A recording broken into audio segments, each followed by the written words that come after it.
Welcome to episode 117. And today I'm talking about something that hits home for most business owners at some point, which is what to do when a new hire isn't working out and how that connects to your overall employee turnover. So if you've ever had that sinking feeling in your stomach a few weeks after hiring someone, or you're trying to understand why good people are leaving your business, then this episode is for you. So I'm going to talk about what turnover numbers are really telling you, the warning signs of that hire is just not the right fit, and also practical tips to improve both your hiring but also your retention. So if we start with the numbers, turnover is often seen as a bad thing. And yes, losing great people is costly, but not all turnover is negative. A bit of movement can actually be healthy for a growing business. It gives you room to reshape roles, bring in new capabilities, new knowledge, new thoughts, new experiences. But too much turnover is very costly and a huge red flag. And ARI, which is the Australian HR Institute, released a report every quarter, which includes the employee turnover rate for Australian workplaces. And for last quarter, based on almost 600 workplaces, the turnover rate remained unchanged at 16%. And the share of organisations that report employee turnover levels of 20% or more actually hit a record high of 34%. So this is a good piece of data to compare your numbers to. It isn't necessarily representative for all businesses in Australia, but around a third of the respondents have less than 20 employees, and another quarter have 21 to 200. So it's still data worth reviewing your own numbers against. And we do have a really easy formula for calculating employee turnover if you haven't done it for a while. I shared it back in episode 37, and you can also read about it in our article. You can use your search engine and just put in Amplify HR easy calculation for employee turnover, and that'll bring up that article. And that can help you to track turnover consistently. But the real value is actually what the number represents. And digging deeper to, are people leaving within the first 6 months? That really points to issues in onboarding or recruitment or job clarity. Is it your high performers that are walking out the door? That can really signal some culture or leadership gaps. Are you hanging on to people that actually shouldn't be there anymore? So does that mean that you aren't managing and rewarding performance effectively? Are you making redundancies? That can signal recruitment or planning issues with what roles that you need. So it's not just about the number, it's about the story that it tells about your business. And I mentioned this in episode 111, which is how to know it's time to hire HR for your small business and why it drives growth. And it really is important to look at the reasons why people are leaving or not leaving, because lack of turnover can cause its own problems. So back to what to do when a new hire isn't working out.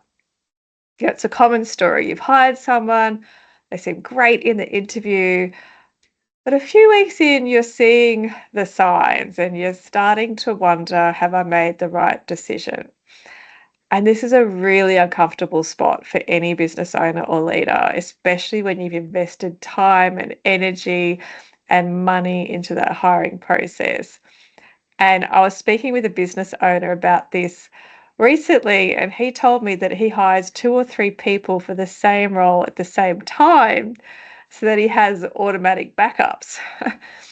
Now, that can work for some roles, like if you're in hospitality or retail or construction, perhaps, where you have enough work to enable you to do that and you can afford to carry the extra headcount. But it's not a great long-term strategy. For me, it's much better to look at what's common across the new hires that don't work out and then what's going on, or look at what's common across the new hires that are working out and how do we replicate that. What do we need to change in our recruitment process that is going to enable us to identify the right candidates? Someone else once said to me that even with questions over behaviors or values fit, if the person has the right skills, they still hire them and they try and work it out in probation. And I understand their point of view, but behavior change is very slow. Bringing someone in who isn't a values fit can have a huge impact on the rest of the team. And of course, there are still risks involved with terminating in probation. So I don't recommend either of those strategies. But what can you do? I think if you're seeing those signs, then act early. Don't wait 6 months hoping things will settle or try and extend the probation period because often you just can't. Secondly, have the conversation. So be really clear, direct, and respectful about where the person isn't meeting expectations. You need to document things. You need to have notes in case it does progress to a formal exit, because even in probation, there are still risks to termination. In Australia, we call them general protections claims. So you still need to show that you terminated for a lawful reason, which of course takes me to seek advice, especially if you're unsure of your obligations. That's where having a trusted HR partner really comes in. Now, for me, most hiring issues are actually process issues. And if you're regularly finding that new hires aren't working out, it's time to look at your funnel. Now, I remember one business owner once said to me he had a 50% strike rate when he recruited, and he thought that was a good thing. I don't think that's a good thing. There's so much time and energy and money that goes into recruiting. So, firstly, you can start by having a look at, are your job ads attracting the right candidates? Secondly, do you have a clear process for interviews and reference checks? And are you assessing the role for cultural fit and role capability, not just relying on gut feel or a chat over a coffee? Sometimes business owners feel the pressure to hire fast, and I totally get it.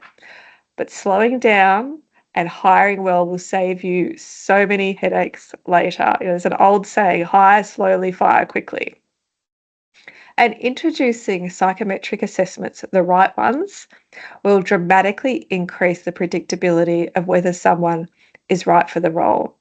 And the use of psychometric tests has been shown in multiple research studies to actually be 2 to 3 times better than relying on interviews and experience alone. The data just speaks for itself. The correlation between conducting an interview and a reference check and performance in the role is 0.26 out of a perfect score of 1.0 when it comes to correlations.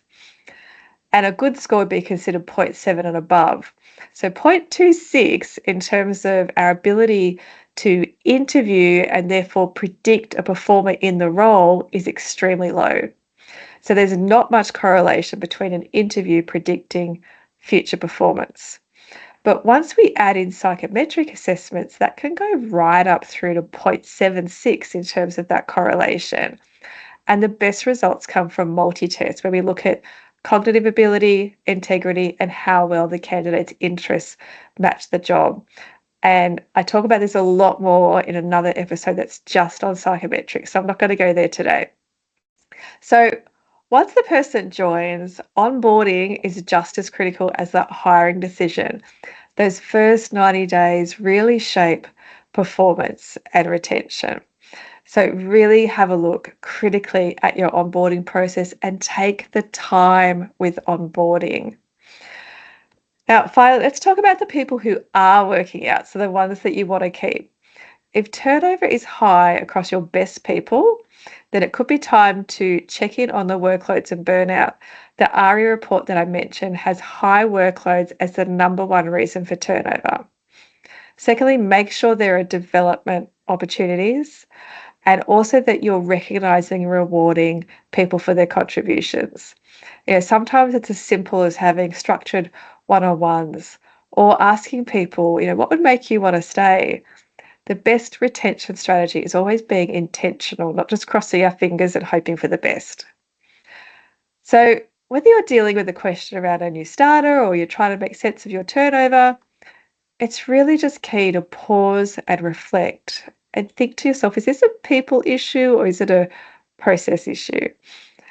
And if you're not sure, then we're here to help. At Amplify HR, we work arm in arm with small and medium-sized businesses to find, grow, and keep great people.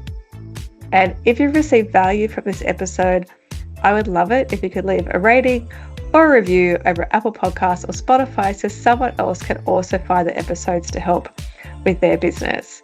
Episodes are released on Mondays, so click subscribe and you'll be notified of when it's available. Thanks so much for joining me. If you have any feedback, questions, or ideas for future episodes, head on over to amplifyhr.com.au or connect with me on LinkedIn and we can start a conversation.